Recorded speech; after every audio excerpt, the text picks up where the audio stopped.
Namaste my to family, कशात तुम्ही सर्वजण. सोलापुरी ताई या यूट्यूब चॅनलवरती तुम्हा सर्वांचं मनापासून खूप खूप स्वागत आहे. आशा करते तुम्ही सर्वजण खूप मस्त आणि खूप मजेत असाल. बघा, या व्हिडिओमध्ये आपण काय पाहणार आहोत. तुमची केसगळती खूप जास्त प्रमाणामध्ये होत असेल तर तुम्ही इथं अशी एक वस्तू लावू शकता केसांना, ज्यामुळे तुमचा हेअरफॉल कंट्रोलमध्ये तर येणारच आहे, शिवाय गेलेले जे केस आहेत तिथे सुद्धा नवीन केस येण्यासाठी मदत होणार आहे. आता ही जी वस्तू आहे ती कोणती आहे यावरती मी अगोदर सुद्धा व्हिडिओ बनवलेला आहे, पण बऱ्याच ताई कन्फ्यूज होतात की ती वस्तू जी आहे ती कशी लावायची, योग्य पद्धत काय आहे, बरंच काही काही मागच्या व्हिडिओमध्ये सुद्धा सांगितलेलं आहे, पण तरी सुद्धा काही ताई ज्या आहेत त्या कन्फ्यूज आहेत.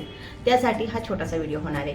बघा, सगळ्यात अगोदर आपल्याला काय करायचं आहे, तुमची केसगळती खूप जर होत असेल तर तुम्ही ही रेमेडी जी आहे ती ट्राय करू शकता. इथं आपल्याला कांदा घ्यायचा आहे. आता कांदा म्हटलं की बरेच जण भीतात की कांद्यामुळे हेअरफॉल आणखीन जास्त होतो, पण ताई नो, कांदा लावण्याची कांद्याचा जो रस आहे तो लावण्याची योग्य पद्धत माहीत असणं तितकंच महत्त्वाचं आहे. कांद्याचा रस डायरेक्ट कधीच केसाला लावायचा नाही ना, त्याचा फायदा होणार आहे तुम्हाला.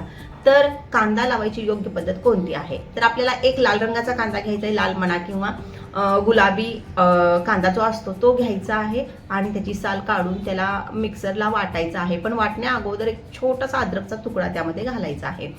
खूप कमी प्रमाणामध्ये अद्रक वापरायचं आहे. जर तुम्ही अद्रकचं प्रमाण जर जास्त ठेवला तर तुम्हाला फायदा होण्याऐवजी नुकसान सुद्धा होऊ शकतं.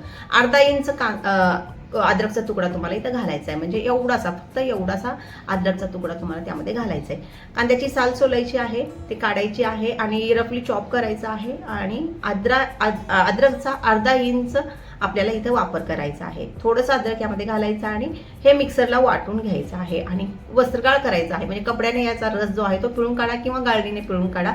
आपल्याला इथं फक्त आणि फक्त 1 चमचाभर रस घ्यायचा आहे. पोहे खायचा जो चमचा असतो ना, त्या चमच्याने 1 चमचाभर रस घ्यायचा आहे.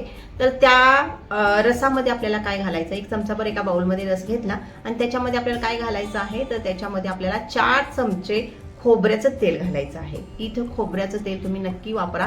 जर तुम्ही डायरेक्ट केसांच्या मुळांना कांद्याचा रस लावला तर तिथं तुमचे आणखीन हेअरफॉल जास्त प्रमाणामध्ये होऊ शकतो, कारण की कांद्याचा रस स्ट्रॉंग असतो, कांदा स्ट्रॉंग असतो, त्यामुळे तुम्हाला नुकसान तो देऊ शकतो.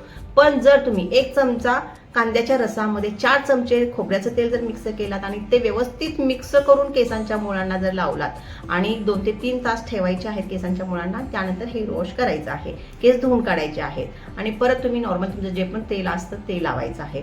अशा पद्धतीनं जर तुम्ही इथं कांद्याच्या रसाचा वापर केलात, आठवड्यातून तुम्हाला हे 1 वेळा करायचं आहे. 1 महिनाभर केल्यानंतर तुमचा हेअरफॉल कितीही जास्त प्रमाणामध्ये हेअरफॉल होत असेल तो थांबणारा आहे आणि नंतर त्या जागेवरती म्हणजे गेलेले जे केस आहेत तिथे नवीन केस येण्यासाठी सुद्धा मदत होणार आहे. तर अशा पद्धतीने आपल्याला हा कांदा जो आहे तो वापरायचा आहे. चुकीची पद्धत फॉलो करायची नाहीये. याच पद्धतीने तुम्हाला कांद्याचा रस वापरून त्यामध्ये तेल मिक्स करून तुमचा हेअरफॉल कंट्रोलमध्ये तुम्ही आणू शकता. तर नक्की ट्राय करा. व्हिडिओ आवडला तर व्हिडिओला लाईक करा, चॅनलला सुद्धा सबस्क्राईब करून नक्की ठेवा. तर चला, भेटूया परत एका नवीन व्हिडिओमध्ये. तोपर्यंत बाय.